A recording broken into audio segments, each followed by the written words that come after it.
ஞானகுரு அவர்கள் நாம் சீராக செய்ய வேண்டிய ஒரு ஜபத்தை பற்றி இந்த உபதேசத்திலே நமக்கு கொடுக்கின்றார்கள். மகரிஷிகளுடைய அருள் சக்திகளை எவ்வாறு பெறுவது, அதை அதிகமாக எவ்வாறு பெறுவது, அதை வைத்து இந்த வாழ்க்கையில தீமைகளை எவ்வாறு அகற்றுவது என்பதை சுருக்கமாக நமக்கு எளிதில் அது புரியும் வண்ணம் உணர்த்தியுள்ளார்கள். அந்த மகிழ்ச்சியின் அருட்சக்திகளை நாம் பெற வேண்டும் என்றால் முதலில் தாய் தந்தையரை நாம் மறவாது இருக்க வேண்டும். குரு அருளையும் மகிழ்ச்சியின் அருளையும் எப்பொழுதுமே அது பெறக்கூடிய தகுதி பெற வேண்டும் என்றால் அன்னை தந்தையை வணங்கி பழக வேண்டும். அவருடைய அருளாசி பெற வேண்டும். அவருடைய அருளாசியால் தான் குரு அருளையும் மகிழ்ச்சியின் அருட்சக்திகளையும் பெற முடியும் என்பதை முதலில் வலியுறுத்துகின்றார்கள். அதற்கு பின் யாம் கொடுக்கும் உபதேச வாக்கினை கூர்மையாக உற்று நோக்கி உங்களுக்குள் ஆழமாக பதிவு செய்து கொண்டால் ஞான வித்தாக அது பதிவாகின்றது. அந்த ஞான வித்தினை வளர்க்கும் விதமாக தியானம் செய்யும் போதும் ஆத்ம சுத்தி செய்யும் பொழுதும் அந்த மகிழ்ச்சியின் அருட்சக்தி நினைத்தவுடன் உங்களுக்கு எளிதில் கிடைக்கும். சிரமங்களை போக்கிக் கொள்ள முடியும். அதற்குண்டான உபாயங்களையும் காட்டும். ஏனால் இந்த வழியில் நீங்கள் எண்ணியதை உங்களுக்குள் இயக்கி காட்டுவது உங்கள் உயிர்தான். அருள் உணர்வுகளை உடலுக்குள் இணைத்து காட்டும். எண்ணிய உணர்வின் ஞானமாக உங்களுக்குள் அந்த உயிரை உணர்த்தும். உங்களை காட்டிலும் சக்தியாக அது வரும். அந்த ஞானத்தின் தன்மை கொண்ட தீமைகளிலே சிக்காது.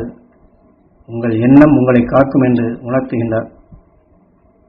ஆகவே யாம் கொடுக்கும் அருளாசியை நேர்முகமாக பெற்றுக் கொள்ளுங்கள். எந்த இயக்கத்திலே நீங்கள் எதை பெற வேண்டும் என்று எம்மிடம் வந்தீர்களோ உங்கள் துன்பங்கள் நீங்கி உடல் நலம் பெறுவீர்கள். குரு அருள் உங்களுக்கு கிடைக்கும், உறுதுணையாக இருக்கும். அதில் நீங்கள் ஜெபிக்க வேண்டியது மகரிஷிகளின் அருள் சக்தி எங்கள் உடல் முழுவதும் படர வேண்டும். மகரிஷிகளின் அருள் சக்தியால் எங்கள் உடல் நலம் பெற வேண்டும். மகரிஷிகளின் அருள் சக்தியால் எங்கள் தொழில் வளம் பெற வேண்டும். மகரிஷிகளின் அருள் சக்தியால் எங்கள் குடும்பம் நலம் பெற வேண்டும். மகரிஷிகளின் அருள் சக்தியால் எங்கள் வாடிக்கையாளர்கள் நலம் பெற வேண்டும். மகரிஷிகளின் அருள் சக்தியால் உலக மக்கள் நலம் பெற வேண்டும். மகரிஷிகளின் அருள் சக்தியால் நாங்கள் பார்ப்பதெல்லாம் நலம் பெற வேண்டும். மகரிஷிகளின் அருள் சக்தியால் எங்களை பார்ப்போரெல்லாம் நலம் பெற வேண்டும். மகரிஷிகளின் அருள் சக்தியால் எங்கள் சொல்லை கேட்போர் வாழ்க்கையில் இனிமை பெற வேண்டும். மகரிஷிகளின் அருள் சக்தியால் நாங்கள் பார்ப்போருக்கும் எங்களை பார்ப்போருக்கும் நல்ல எண்ணம் பெற வேண்டும் என்று இதையெல்லாம் உயிரான ஈசனிடம் வேண்டி ஏங்கி நீங்கள் பெற வேண்டும். அப்போது பல பல உணர்வுகள் வரும். மகரிஷிகளின் அருட்சக்திகள் உங்களுக்குள் அலை அலையாக உங்களுக்குள் இணையும். ஆகவே யாம் கொடுக்கும் இந்த வாக்குகளை மனதில் சீராக பதிய வைத்துக் கொள்ளுங்கள். 100 முறை 1000 முறை அந்த மகரிஷியின் அருட்சக்திகளை எண்ணி எது நல்லது நடக்க வேண்டும் என்றுமோ அதை போன்று எண்ணி ஏங்கி பாருங்கள். மகரிஷியின் அருட்சக்தி எங்கள் உடல் முழுவதும் படர்ந்து உடல் நோய் நீங்க வேண்டும், உடல் நலம் பெற வேண்டும். எங்கள் உடல் முழுவதும் அந்த உயர்ந்த சக்திகள் வளர வேண்டும். எங்கள் குடும்பம் முழுவதும் மகிழ்ச்சியான சக்தி படர வேண்டும். எங்கள் குடும்பத்தில் அனைவரும் மனவளம் பெற வேண்டும். உலக மக்கள் நலம் பெற வேண்டும், வளம் பெற வேண்டும் என்று ஏங்கி இருங்கள். இந்த தியானத்தை செய்யும் பொழுது ஒரு டம்ளரிலே நீரை எடுத்து வைத்து அதை வைத்து தியானியுங்கள். தியானம் முடிந்த பின் அதையே தீர்த்தமாக எடுத்து பருகி பாருங்கள்.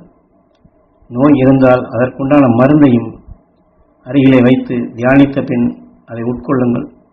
உங்கள் உடலில் இருக்கக்கூடிய சர்வ வேதனைகளும் விலகும். இதை உங்களால் நிச்சயம் உணர முடியும். ஆகவே யாம் கொடுக்கும் இந்த வாக்கினை, இந்த ஞான வித்தை நீங்கள் சீராக ஆழமாக பதிவு செய்து மீண்டும் மீண்டும் நினைவு கொண்டு வந்தால் நீங்கள் ஏங்கும் பொழுதெல்லாம் அந்த மகிழ்ச்சியின் சக்தி உங்களுக்கு கிடைக்கும். உங்களுக்கு உற்ற துணையாக வரும். அந்த மகிழ்ச்சி நல்வட்டத்தில் நீங்கள் என்றும் இணைந்து வாழ இது பேர் உதவியாக இருக்கும் என்று நாம் ஜெபிக்க வேண்டிய ஜெபத்தை சீராக செயல்படுத்த வேண்டிய நிலையை குரு இதிலே நமக்கு உணர்த்துகின்றார்கள்.